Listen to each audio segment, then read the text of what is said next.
All right, we're going to talk about integer linear programming today. So if one or more variables in a linear programming problem must take an integer value, it is an integer linear programming problem. And we find that ILPs occur frequently. They may occur when scheduling workers, manufacturing just about anything, and then, of course, working with any result that cannot be subdivided into less than one whole. Integer variables enable more accurate models for a number of common business problems. And we can think back to the hot tub production scenario where we had our objective function to maximize our profit with the aqua spas earning $350 per unit and the Hydroluxes earning $300 per unit, subject to, or ST, the constraints on pumps, labor, tubing, and non-negativity, but we can add integrality to the list of conditions as well. These conditions are easy to state but make the problem harder and sometimes impossible to solve. So sometimes if you're using an integer in a solver problem, an integer constraint, you may still end up getting a result that does not take an integer value, and that's okay. A solver did its best to optimize, but there was no integer solution available. So this illustrates an integer linear programming problem in its specifications, and the same problem relaxed to a regular linear programming problem, and the only difference is the constraint that the decision variables must take an integer value. That's the only difference between a regular linear programming problem. So don't overthink it, just add that one additional constraint. So the area of feasibility for integer solutions looks a little bit different than what we've seen so far. Well, so far with linear programming problems, we've had entire shaded areas that have been feasible solutions. But when we're working with integer linear programming problems, or ILPs, the solutions can only take certain values at certain points. So all the dots that have arrows pointing to them are possible solutions within this feasible area dictated by a regular linear programming or a relaxed linear programming problem. But integer problems can only take values that are at those integer intersections within the general feasible region.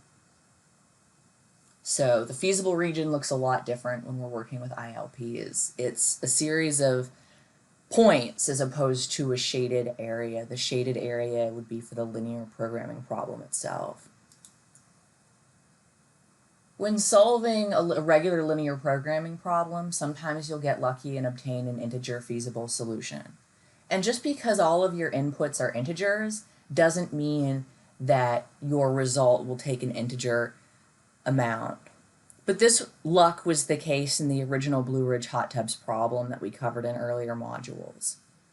If we reduce the amount of labor to 1520 and the amount of tubing to 2650, you might find that the solution is not quite so bounded to an integer result, and really no one has use for half of a hot tub. So the optimal solution to an LP relaxation of an integer linear programming problem gives us a boundary on the optimal objective function value. So that area of feasibility gives us boundaries in terms of where to look for our optimal integer solution. For maximization problems, the optimal relaxed objective function values is an upper bound on the optimal integer value, and it's the opposite for minimization problems. It is very tempting to simply round a fractional solution to the closest integer solution, but this doesn't work reliably. The rounded solution might be infeasible, or it might be suboptimal.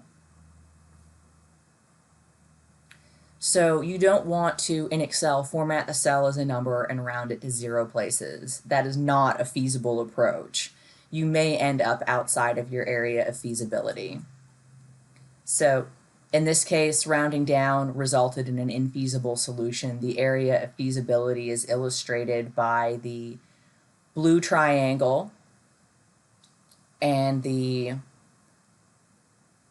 optimal solution found by rounding down took you outside the area of feasibility. So that's why you can't just round your values.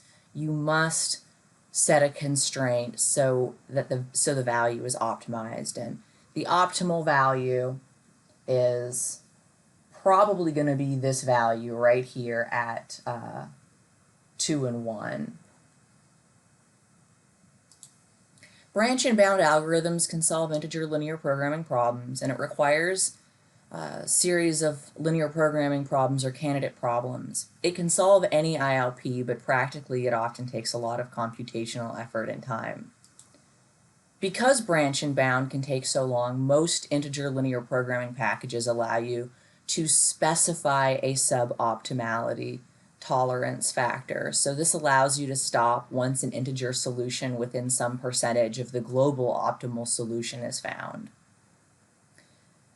And in this case, it's helpful to know the bounds obtained from the regular linear programming problem, just to have a sense of what you're looking for. Using the hot tub production example, we found that the regular linear programming approach had an optimal objective function of a profit of $64,306. 95% of $64,306 is $61,090. So an integer solution with an objective value of $61,090 or better is within 5% of the optimal solution. So taking a look using the Blue Ridge hot tubs example, we add the integer constraints the same way we add the numerical constraints, but instead of a greater than, less than, equal to, you scroll down a little bit further to int, and then the constraint itself will just say integer. So here we're specifying that B5 and C5, the number of each to make, is going to be an integer value.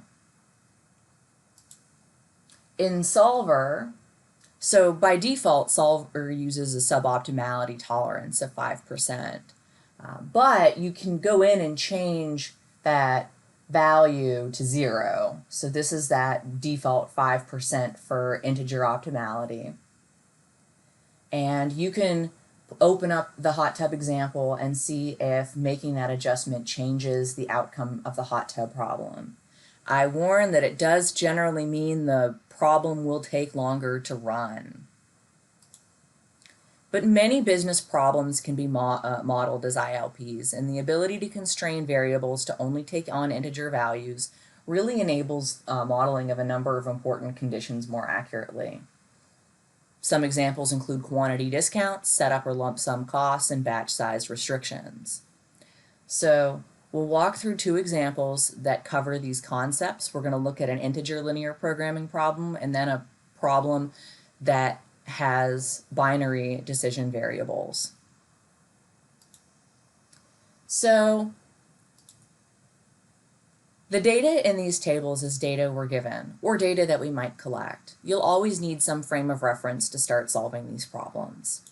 So Air Express is an express shipping service that guarantees overnight delivery of packages anywhere in the continental United States. The company has various hubs across the United States. Packages are received at hubs from other locations and then shipped to intermediate hubs or to their final destinations. The manager of the Baltimore hub is concerned about labor costs at the hub and is interested in determining the most effective way to schedule workers. The hub operates 7 days a week, and the number of packages handled each day varies. Using historical data on the average number of packages received each day, the manager estimates the number of workers needed to handle the packages in the first table. The package handlers are guaranteed a 5-day work week with 2 consecutive days off. Base wage for the handlers is $655 per week. Because most workers prefer to have Saturday or Sunday off, there are bonuses of $25 per day for its members who work on these days. Possible shifts and salaries for package handlers are given in the second table. The manager wants to keep wage expenses for the hub as low as possible. With this in mind, how many package handlers should be assigned to each shift if the manager wants to have a sufficient number of workers available each day? So given the objective, what are our X variables, our decision variables? They are the number of workers assigned to work each of the 7 shifts. So there are 7 decision variables in the model.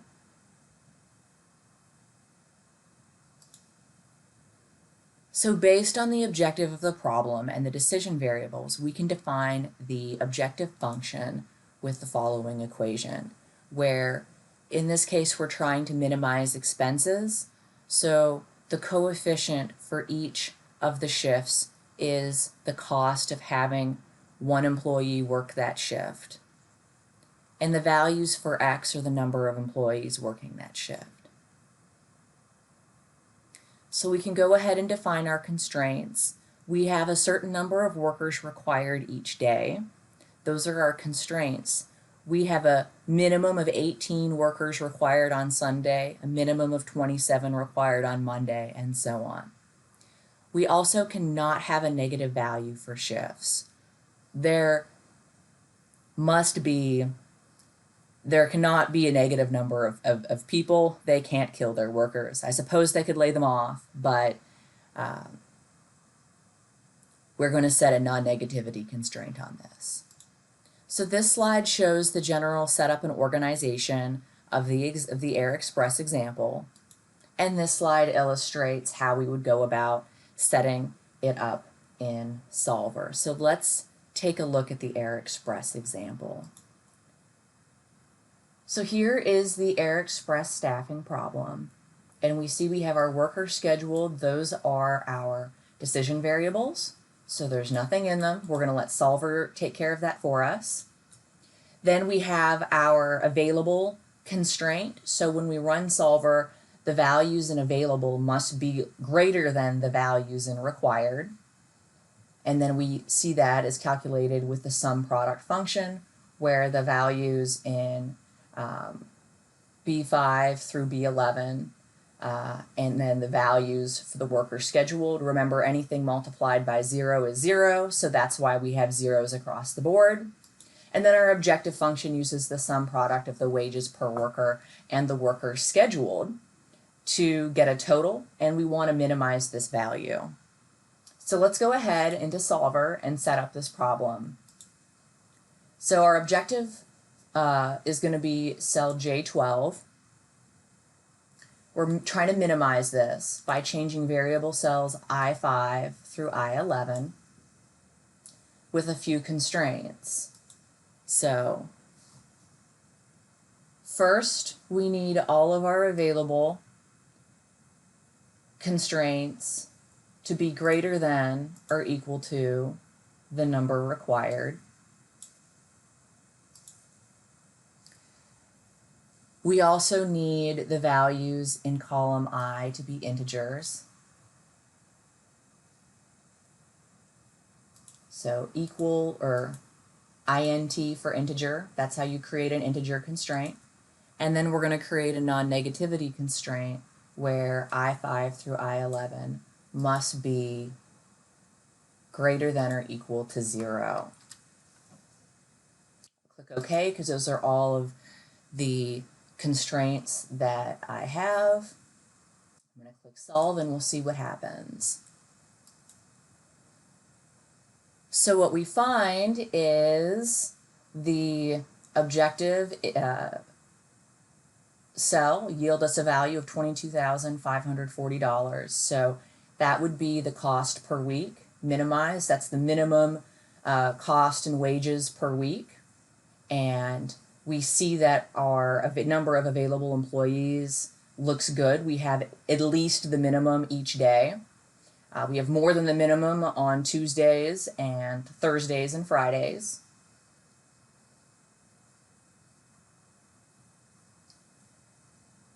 And a lot of people get the shift they want where they're not working on Saturday or Sunday, although they're working at a lower wage at $655 as opposed to these more expensive shifts where we have fewer people. So you can see how this is really optimized to limit expenditures. So other ways to evaluate this type of problem would be just trying to minimize your staffing load, and for that you would just get rid of the wages and you would change your objective cell to minimize the total in column I. So a minor modification, but that's how you would adjust this to where the goal is to look at the worker schedule where wages aren't involved. So that's an integer constraint.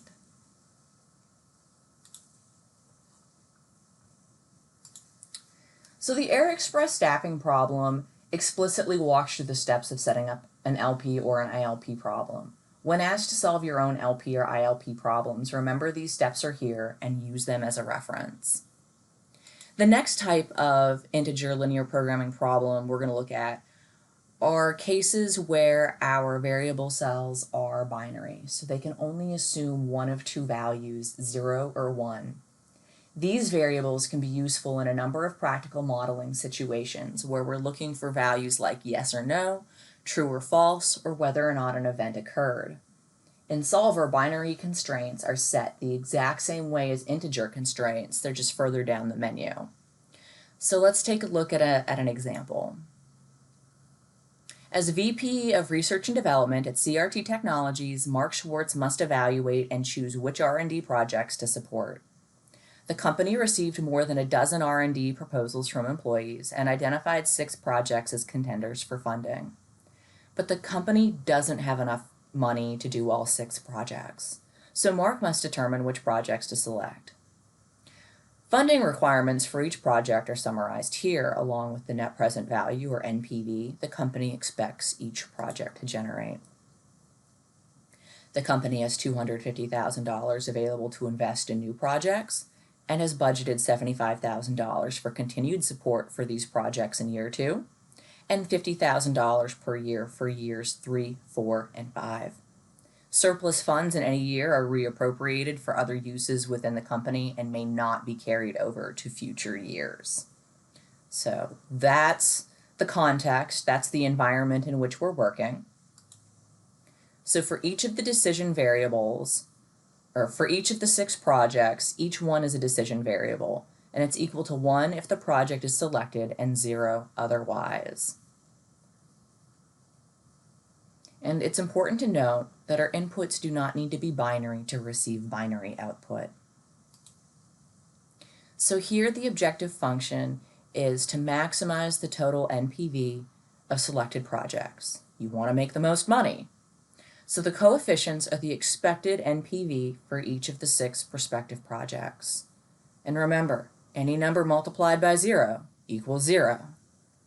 So let's define our constraints.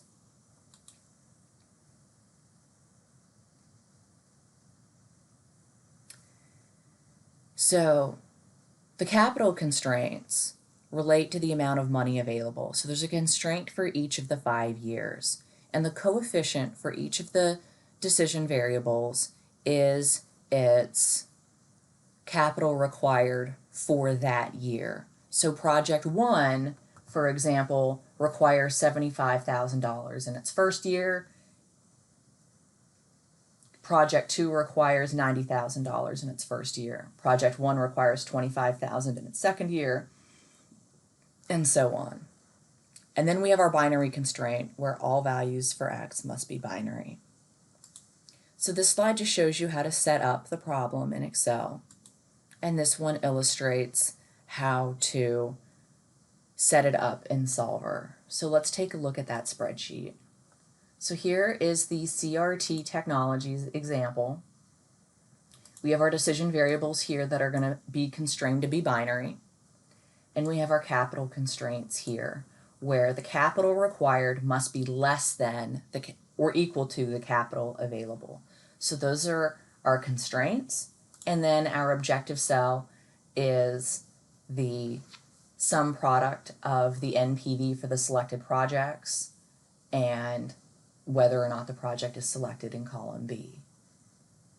So let's go ahead and set this up in Solver. Our objective cell is going to be D15, and we are trying to maximize our NPV. We're going to change variable cells B6 through B11, and we're going to add two constraints. The first constraint is that B6 through B11 must take a binary value, so we're just going to choose bin here for the binary constraint.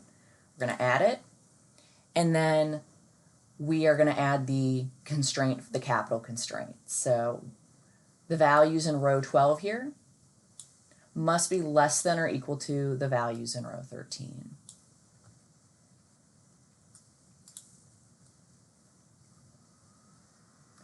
And I'll click solve and we'll see what happens. So the total NPV in this scenario is $489,000. And in fact, we find that we don't use the full $250,000 in the first year. And we select projects 1, and projects 4 and 5 for this to maximize that NPV. And then we find that in year 3, we meet the constraint. So year 3 is our bottleneck and why we're underspending in years 1 and 2. And then in years 4 and 5, we're underspending again. But that actually shows you where the bottleneck is. So if you were trying to make a decision or allocate funds, maybe you could come up with 75 or maybe 60, and we can just change that. We can change it to 60 and rerun the model. So I've changed that to 60, and we'll solve. And now a different set of projects is selected, and the net present value is $527,000. Now it's selected project 1, project 3, and project 5. And now our bottleneck actually occurs in year 4. So what this might suggest is that more consistent funding for ongoing projects is necessary. And that, again, this is a tool that helps you make decisions, and that's kind of important, right? So this is a decision. This is helpful as a management and decision-making tool. We'll close it out and we'll wrap up this talk. So binary variables are useful in modeling logical conditions too. So we could also say of projects 1, 3, and 6, no more than 1 may be selected. Or of projects 1, 3, and 6, exactly 1 must be selected. Or project 4 cannot be selected unless project 5 is also selected. Logical conditions are best calculated in their own cells as constraints, or in the solver dialog box, you can add a constraint like K5 is less than or equal to 1. That's all I've got on integer linear programming. I hope you find it helpful, and I'll catch you next time.